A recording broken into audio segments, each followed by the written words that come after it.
The time has finally come.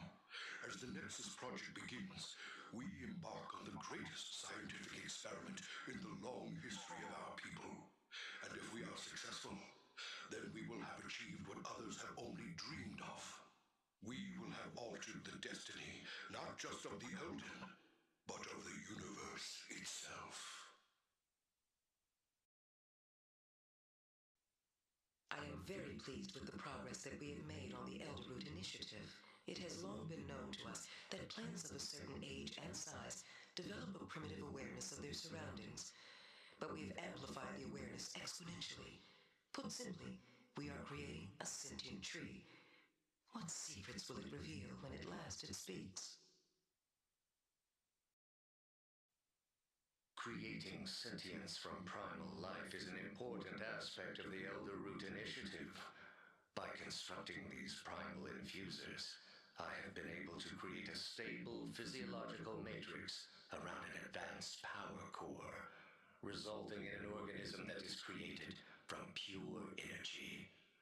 The success of this experiment bodes well for the larger goals of the Nexus project.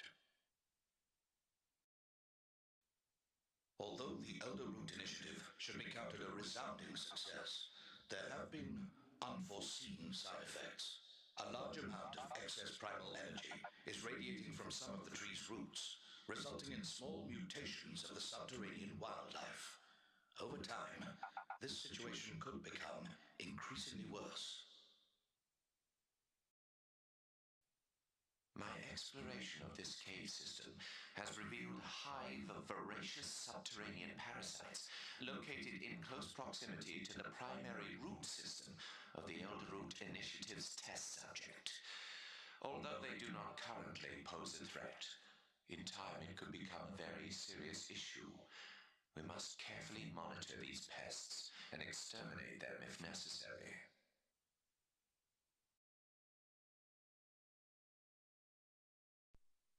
These trees display immeasurable protosentience, almost an awareness of the energetic fields of primal life inherent to the forest. If another plant or organism in this region feels pain, these trees do also. The existence of such advanced sensitivities in plant life is unprecedented. This planet is indeed the perfect place to complete our great work.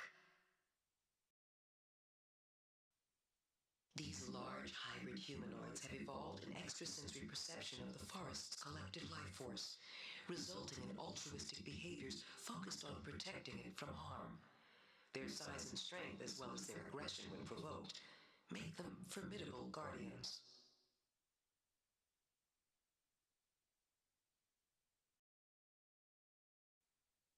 Fascinating. These primitive totemic sculptures are infused with high levels of primal life, providing a natural defense against damage and decay. It seems the hulking forest guardians who created them have an instinctive grasp of both infusion and evocation, making them more dangerous and infinitely more interesting. The primal energy matrix in this region is exponentially stronger than any I have ever measured. As a result, I have created a device that can directly access the matrix and then convert and store the power for later use. Such technology has always been theoretically feasible, but the unique properties of Nexus have made it a reality. With access to this almost unlimited power source, there is almost nothing we cannot achieve here. I have observed these flying insects for quite some time, and I have been very impressed with their intelligence and advanced communal behaviors. They are also unbelievably aggressive, and none more than their formidable queen. I have seen more than one unsuspecting predator fall prey to her deadly sting. So exhilarating. Along with my recent focus on developing augmentation technology, I have also been experimenting with the advanced cloning techniques developed by the progenitors. By extracting an organism's primal pattern, it is possible to create unlimited biological duplicates, which can then be significantly enhanced using augmentation. Applications. Rapidly creating a powerful military force would be the most obvious.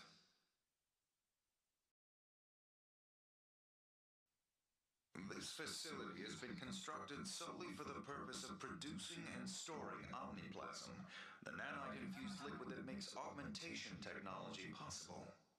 From this location, I can directly modify the nanite's algorithms which govern the creation of cybernetic enhancements, providing me with precise control at the molecular level. We approach ever closer to the goals of the project.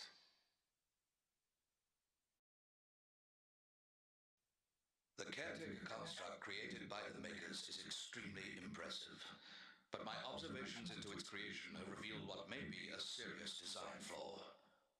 Although the size and scope of the project requires that the caretaker's personality architecture support multiple avatars working in concert, it also opens the possibility of fractures in the case of system failure. This could lead to unproductive, even violent competition between the avatars in certain circumstances.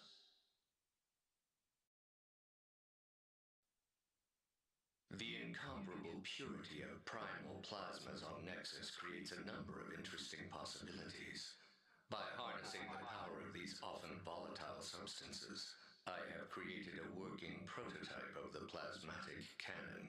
The Archon, contrary to his usual inability to see my genius, seemed very interested in the weapon, hinting that there might be a use for something like it in the near future.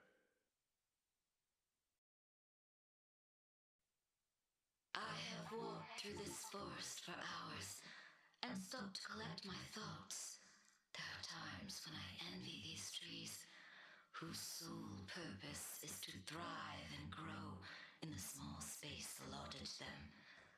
Silent and strong, they are unburdened by ambition or malevolence or regret, and blissfully unaware of the darkness which often surrounds them.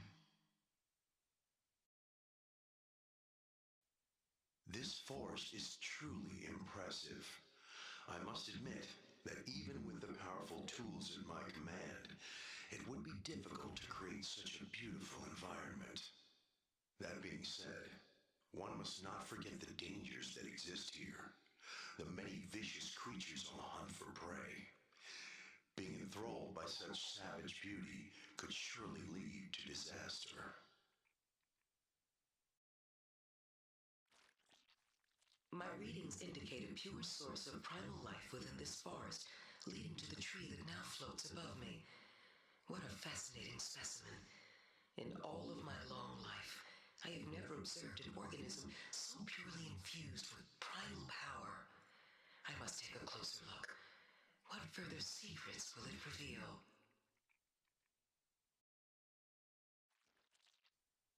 What a discovery.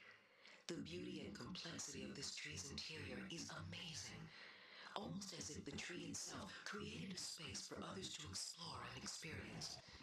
It would not surprise me if this tree was blessed with a form of higher intelligence, perhaps connected to the planet's collective life force in a way that we do not yet completely understand. Nexus continues to inspire me.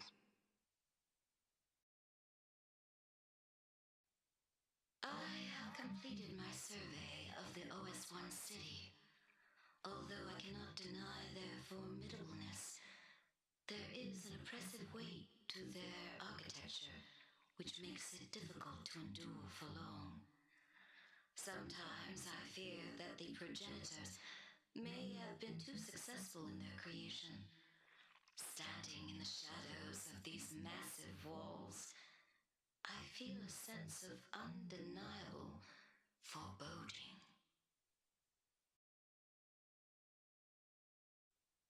The development of the OS1 has been a very impressive achievement for the progenitors, and the Watchers continue to be impressed by their adherence to protocol in their training. But despite these accomplishments, I still have concerns about the speed of their advancement. We have already exceeded the established parameters for physical and psychological control.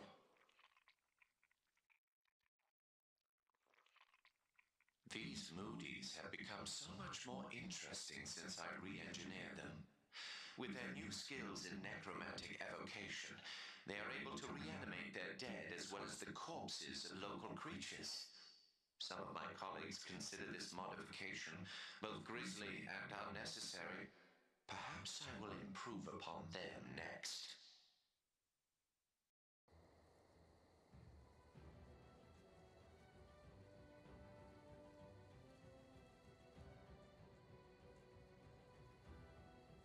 As we near the first phase of the Nexus project, I recently called an assembly of the Orders.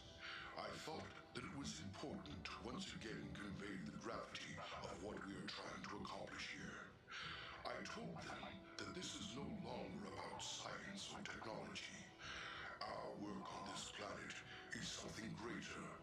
It is something truly divine.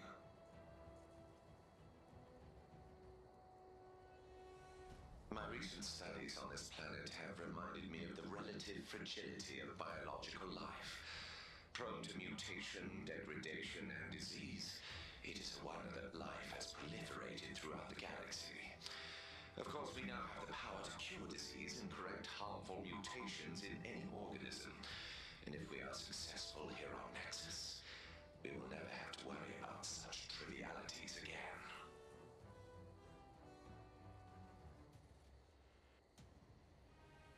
I have recently finished the design for the 6 primal focuses that will be located at various locations across Planet Nexus. These will be essential to completing the first phase of the project, but I foresee other, more intricate